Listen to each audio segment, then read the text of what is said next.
अस्सलामुअलैकुम, wide facts में खुश आमदीद। पिछली किस्त में आपने देखा कि अब्दुर्रहमान नोयान की खबर देने गेकली के पास पहुंचता है। गेकली इसे वापस जाने से मना करता है, लेकिन वो वापस नोयान के पास चला जाता है। इस किस्त में आप देखेंगे कि कुछ सिपाही एक खेमे में बैठे होते हैं और बमसी खड़ा होकर एक मज़ाहिया वाक़या सुनाता है जब वो पहाड़ पर मौजूद था, जिस पर सब हंसने लगते हैं। इतने में अर्तुल भी आहलत से वापस कबीले पहुंच जाता है और उनके साथ आकर बैठ जाता है। दोआन कुछ परेशान लग रहा था, जिस पर अर्तुल पूछता है, दोआन खैर तो है, क्या हुआ? जिस पर बमसी कहता है, इसे प्यार हो गया है भाई। फिर अर्तुल तुर्गुत की तरफ देखता है। तुर्गुत भी हाँ में सर हिलाता है कि ऐसा ही है। फिर दरवेश कहता है कि हमारे पास एक मेहमान आया है और ये एक शायर है। अर्तुल उसे खुशामदीद कहता है और उसे कुछ इशार सुनाने को कहता है और फिर वो शायर जंगजुओं और शहीदों के बारे में कुछ शेर सुनाता है। इतने में गेकली वहाँ पहुँचता है और अर्तुल को बताता है कि अब्दुर्रहमान एक खबर लाया है। जिसके बाद अर्तुल खेमे से उठकर बाहर आ जाता है। गेकली बाहर आकर अर्तुल को सब कुछ बता देता है।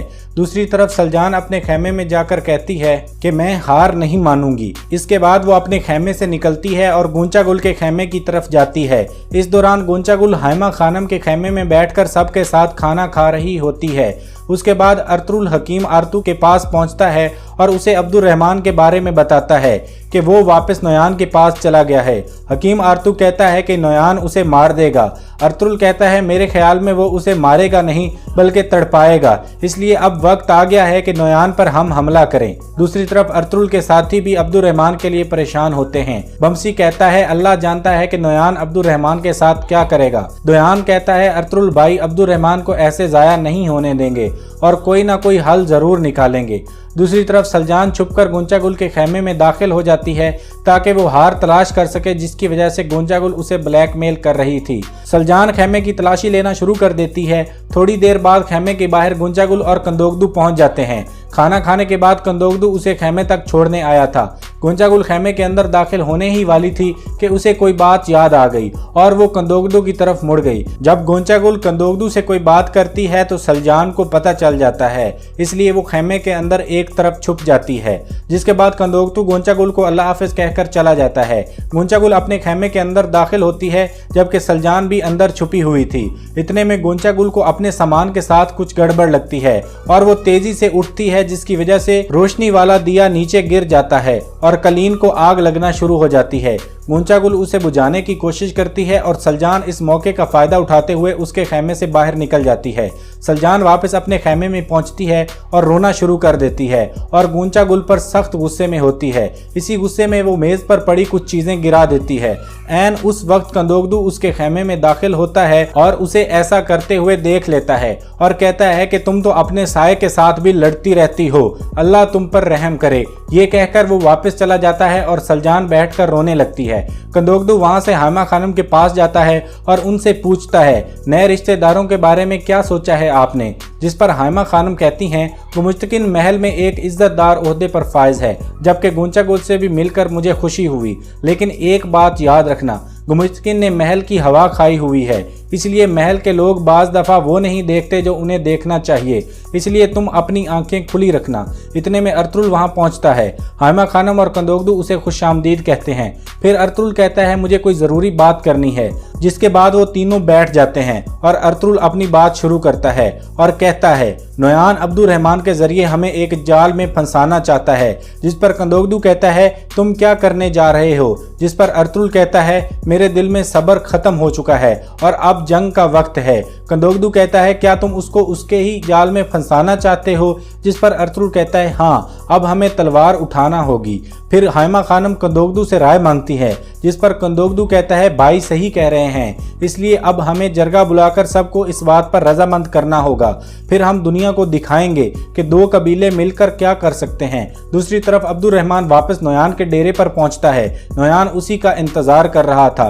अब्दुर्रहमान जैसे ही घोड़े से उतरता है, उसे मंगोल सिपाही चारों तरफ से घेर लेते हैं। अब्दुर्रहमान भी अपनी तलवार निकाल लेता है। थोड़ी सी लड़ाई के बाद वो अब्दुर्रहमान को नीचे गिरा लेते हैं और उसको काबू कर लेते हैं और फिर नोयान उठकर आता है। मंगोल सिपाही एक तरफ हट जाते हैं। नोयान अब्दुर्रहमान को कहता है, मैंने तुम्हें ओगेडे की अजीम सल्तनत में एक वफादार कमांडर बनने का मौका दिया था, तुमने क्या किया, मुझे धोखा दिया, मुझे नोयान को। उसके बाद अब्दुर्रहमान कहता है तुम और तुम्हारी सल्तनत जहन्नम में जाओ, जिस पर नोयान गुस्से में आ जाता है और उसे मारना शुरू कर देता है। पहले वो उस पर मुक्के और घूंसे बरसाता है, फिर एक डंडा उठा लेता है और लगातार इसके सर पर मारने लगता है, जिसके बाद अब्दुर्रहमान बेहोश हो जाता है। फिर नोयान कहता है मैं अर्तुगरुल का और इस आदमी का सर उनके कबीले के सामने लटकाऊंगा। अगले दिन कबीले में हाइमा खानम दो दुर्गा के कुछ अहम लोगों को अपने खेमे में बुलाती हैं। हाइमा खानम कहती हैं नोयान से अब हिसाब लेने का वक्त आ गया है। फिर अर्तुगरुल बोलता है और उनको अपने मंसूबे के बारे में बताता है और कहता है नोयान कर्तबोगजी के मकाम पर मेरा इंतजार करेगा, जिस पर गुमुश्तकिन कहता है कि तुम्हें कैसे पता चला, जिस पर अर्तुगरुल कहता है अब्दुर्रहमान जिसे आप गद्दार समझते थे उसे मैंने जेल से निकलवाया था और नोयान के पास जासूस बनाकर भेजा था, लेकिन अब उसकी जिंदगी खतरे में है, इसलिए हमें बहुत जल्द कोई एक्शन लेना होगा इससे पहले कि वो अपनी जिंदगी खो दे। फिर अर्तुगरुल इन्हें एक नक्शा दिखाता है और कहता है नोयान के आदमी मुझे फंसाने के लिए कर्तबोगजी के मकाम पर मौजूद होंगे और जब वो वादी के नीचे हमारा इंतजार कर रहे होंगे हम दूसरी तरफ पहाड़ी के ऊपर चले जाएंगे और ऊपर से इन पर हमला कर देंगे, जिसके बाद उन्हें सांस लेने का भी मौका नहीं मिलेगा। फिर तोतकीन कहता है कि मैं आपके साथ हूं अर्तुगरुल भाई, जिस पर अर्तुगरुल मुस्कुराकर उसका शुक्रिया अदा करता है। फिर गुमुश्तकिन कहता है ये आसान काम नहीं है। इसके बाद कंदोगदू अपना मंसूबा बताता है कि जब नोयान अपने बेहतरीन आदमियों के साथ कर्तबोगजी के मकाम पर होगा मैं अपने सिपाही लेकर नोयान के डेरे पर चला जाऊंगा और वहां हमला कर दूंगा। गुमुश्तकिन इस बात पर रजामंद हो जाता है और कहता है मैं भी उस जंग में हिस्सा लूंगा। इसके बाद कोरकुट सरदार कहता है पाक जंग मुबारक हो। आखिर में अर्तुगरुल कहता है जो बातें यहाँ हुई हैं वो सिर्फ यहीं तक रहनी चाहिए, अगर ऐसा ना हुआ तो मैं समझूंगा गद्दार हम में से ही कोई है। दूसरी तरफ नोयान के डेरे पर अब्दुर्रहमान को एक पोल के साथ बांध दिया जाता है। ओलो बेलजी एक खोपड़ी उठाकर रक्स करना शुरू कर देता है। उसके बाद वो खोपड़ी लेकर नोयान के पास जाता है। नोयान अपने हाथ पर खंजर मारकर खून निकालता है और खोपड़ी के अंदर निचोड़ देता है।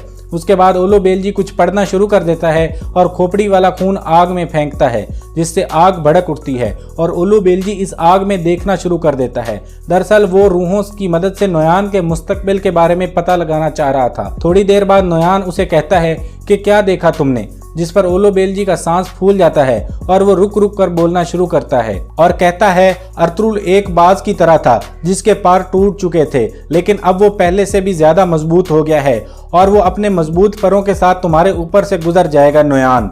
फिर आखिर में ओलो बेलजी कहता है जब तक अर्तुगरुल नहीं मरता तुम्हारी कोई जीत नजर नहीं आ रही। ये सुनकर नोयान शदीद गुस्से में आ जाता है और ओलो बेलजी को धक्का देकर गिरा देता है और गुस्से से इधर उधर घूमने लगता है और कुछ दूसरे सिपाहियों को भी गिरा देता है। और यहाँ ये किस्त अपने इख्तिताम को पहुंचती है। इस ड्रामे की आने वाली किस्तों की वीडियोस देखने के लिए हमारे चैनल को सब्सक्राइब कर लें और बेल आइकन दबा दें। हम ऐसी ही वीडियोस आपकी खिदमत में पेश करते रहेंगे।